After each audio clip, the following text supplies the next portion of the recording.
السلام عليكم ورحمة الله تعالى وبركاته. مرة أخرى نلتقي مع المشاهدين والمشاهدات pour entamer un sujet d'actualité ou un sujet navrant également qui bouleverse un peu les esprits ces derniers temps, et c'est un sujet très très délicat. Voilà. Et je veux particulièrement parler de la relation maritale dans l'islam. Akhi Ali, qui est notre invité d'honneur aujourd'hui, qu'est-ce qui se passe maintenant dans les couples? Je parle de couples musulmans, bien sûr, qui sont censés connaître l'islam.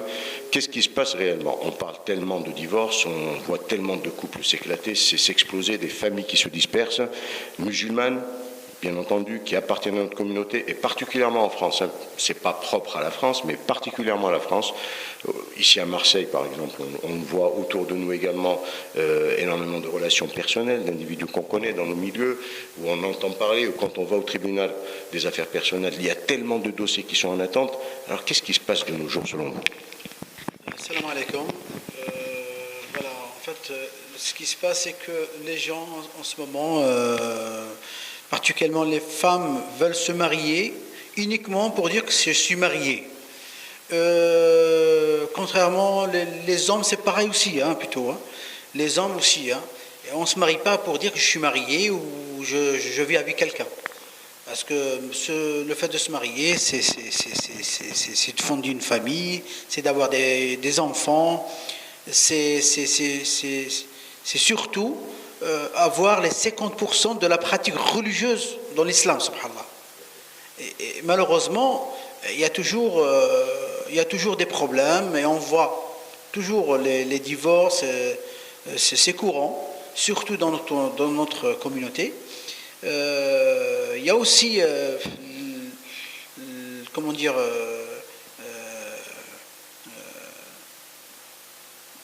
l'iman ma كانش, comment dire, الدين ما عندهمش غير ils se mettent ensemble, soi-disant ils sont mariés, mais bon, ماشي زعقة. الزواج ما راهش لعب, راه فيه des conditions, راه فيه مام ربي سبحانه وتعالى راه وصانا واش نديروا واش ما نديروش واش من فهمت. malheureusement دروك النساء راهم, les femmes elles sont trop exigeantes, les hommes aussi, chacun pour soi. Ils vivent pendant une période précise, après c'est le divorce, c'est la séparation, et ça finira pas. Et si chacun de nous déjà prépare son mariage, voit ce que c'est que le mariage, et applique à la lettre justement les conditions de mariage, je pense qu'il y aura moins de divorces. C'est ce que je pense, moi. Tout à fait. Voilà. Tu m'as rappelé effectivement une réflexion qu'a fait Cheikh Anas du Bourget, où il disait effectivement, avant d'entamer le processus mariage, chez les jeunes couples particulièrement, ou les gens qui se remarient, il faudrait leur faire une formation au préalable, une formation religieuse, diniya, qui leur montre d'abord, shurut zawaj, comme tu viens de dire, les obligations des uns et des autres, et khotour talaq, parce que le divorce en lui-même n'est pas une mince affaire, n'est-ce pas? يقول النبي عليه الصلاة والسلام الطلاق يهتز له عرش الرحمن. D'accord.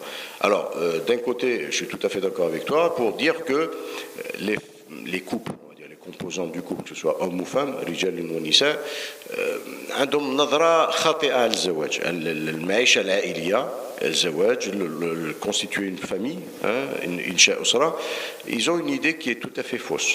Maintenant, on vit plus dans le modernisme, le divorce est devenu une image de mode. Entre jeunes femmes qui se rencontrent, qui sont divorcées, c'est basique. Maintenant, on parle du divorce tout couramment.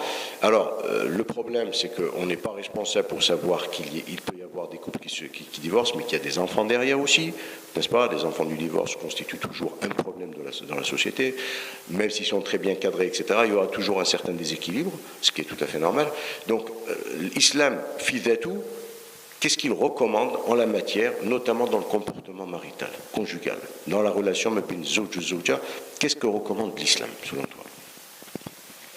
Avant tout, c'est la sincérité, déjà. Avant tout, c'est la sincérité. Et puis, l'ikhlas. L'ikhlas, c'est impératif. S'il n'y a pas l'ikhlas, le zawaj, il ne faut pas compter. Voilà. On voit bien des couples qui divorcent justement à cause d'un torchon ou à cause des futilités, à cause d'un truc de marque ou je sais pas, ou surtout en général c'est l'égoïsme. Chacun des couples veut la grosse part ou l'autre veut tel modèle pour des trucs vraiment kamaliyat, toujours des kamaliyat. Au lieu de rester dans le contexte. Exactement, voilà. Dès qu'on s'éloigne de la religion, croyez-moi, ça finira très très tôt. Effectivement, comme Allah Azza wa Jalla dans le Coran al-Karim, hunna libasun lakum wa antum libasun lahun. Donc ça sous-entend une complicité, une complémentarité. L'homme est complémentaire de la femme et la femme est complémentaire de l'homme dans ce couple-là. En plus de la sincérité que tu viens de dire, ce qui est tout à fait vrai, qui constitue déjà 90% de cette composante de couple, il y a cette, j'appellerais ça une complicité de couple qui doit s'installer dans ce couple-là. Il n'y a pas de secret, il n'y a rien à cacher, il faut tout dire carrément entre le couple. Il faut qu'il y ait un débat, une démocratie de couple à l'intérieur de ce couple-là pour qu'effectivement il puisse évoluer. Mais moi ce que je dis, c'est que je reviens toujours à ce que dit l'islam, à ce que dit le Nabi sallallahu alayhi wa sallam, et le qisas sahaba ridwanullahi alayhim concernant les épouses, concernant les époux, concernant le respect l'un de l'autre. Il y a également le phénomène de respect.